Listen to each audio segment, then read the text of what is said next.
Hey guys, so today's video is going to be on beater length in relation to spring tension. So I've got a couple beaters here, a short one and a long one. I'll do a couple positions on each so that you can sort of see how they would work out. And realistically, I'm going to use just a couple different spring tensions, but you're going to notice a massive difference in the response of the pedal based on whether I have like a really short beater or a really long beater or something in the middle. So without changing the actual spring tension, the effect it has or what it's going to feel like is actually massively different. So if you haven't watched my previous spring tension video, check that thing out.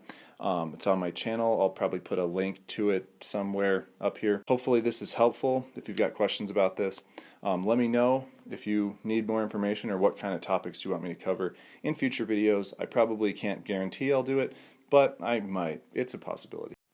Okay, we're going to start off here with no beater at all and the loosest conceivable spring tension. So in this configuration, you can't actually play the drum, of course, but since there's no weight here, you can see that the pedal is actually pretty responsive even at the minimum spring tension because the weight here really affects how the pedal moves just as much as the spring tension here. So if I were to put my foot on this, you'll see that it moves forward, but actually to play the drum, I'd probably have to get it down here and relaxed. It's here.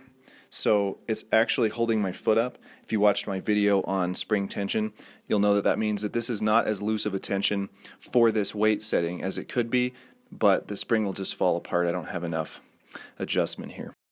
Okay, so I've added a beater on. This is actually a little kid's beater, and you can see there's a ton sticking out at the bottom here. So this is as short as I could conceivably get this without risking damage to my batter head here.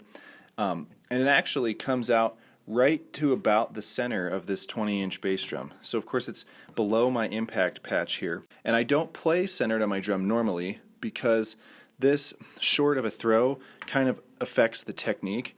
But I haven't adjusted this pedal at all as far as the spring, and it's still on the like absolute loosest setting. It's significantly looser than it was, but if I put my foot on it, you'll see I still don't go all the way to the head. So we're not adding a ton of weight here, and this is now considered probably a medium-ish setting. Even though I haven't changed the spring, the length of the beater has become medium on the spring setting just due to the way that it affects it. Okay, now I've put the beater out as far as it'll go. Again, this is a kid's beater, so this is as long as this one will go. Now it's actually hitting my impact patch here, so this is around the length that I would normally actually play my beater at, and this is still the loosest conceivable spring tension. Now it's a little bit more wobbly looking and slower to respond. If I put my foot on it, it goes pretty much all the way, or like almost all the way to the head. So now we're getting towards what I would consider a pretty loose tension. Even though I haven't actually changed the spring tension, the weight has gone up here and the leverage required. So now it reacts as if it's a much looser tension. So finally I've put on a full-length adult-sized beater, and it's at its longest conceivable setting, so it's higher than I would normally play it on this bass drum. Still the loosest conceivable setting that would actually play, and you can kind of see it's really floppy now, and if you look closely, it's not even a smooth motion. It's sort of, there's a catch in the middle a little bit because this is so darn loose. And of course we haven't changed this, we've continued to only change this. So if I put my foot on this, it goes again pretty much all the way to the head, touching. That's not me playing, that's just the weight of my foot. So the problem with this here too is that I can come back and hit myself in the foot relatively easily, and actually it's hitting me all the way up here. So this is sort of ridiculously long for the beater. So now I've tightened the spring up to what I would consider to be the highest tension that I would normally play on in an average situation. So it's really tight.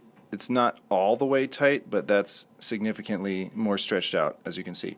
Same beater length as I had it, and this actually feels pretty good to play on. It's responsive with this massive lever up here providing the weight. It feels pretty good. If I put my foot on it, you can see it. The beater moves, but not much. And you know, this is the way I like to play normally. So it works with this long of a beater to have that high spring tension. Okay, now I've shortened the beater length to where it actually impacts the patch at a relatively normal height. And with that same really high spring tension, this is now actually kind of annoying to play. It's a little bit too twitchy. When I put my foot on it, it moves just slightly less than the last time. But it's a hassle to get it down to the drum, and playing this really doesn't feel all that good already. So now we've gone back to the kids beater at its shorter setting where it's below the impact patch, and this is actually, it's very difficult for my hand to even push this down, and it becomes almost ridiculously ineffective at this point. So if I put my foot on it, you can see it moves even less, and playing this, I mean, heel down, it's almost unplayable. I couldn't feather this with any accuracy whatsoever. I would need to stomp on it to actually play any notes, and this is really almost unplayably tight. And of course, all I did was shorten the beater shaft. Okay, and just to show back to where we started, at the tight spring tension with no beater in the pedal at all, this is almost like a workout to move at all with my hand. If I put my foot on it, it just barely even acknowledges my foot there, and pushing it down into playing position, I mean, this feels like a calf workout. This spring is resisting so heavily and without any momentum on the other end, without any lever to balance it.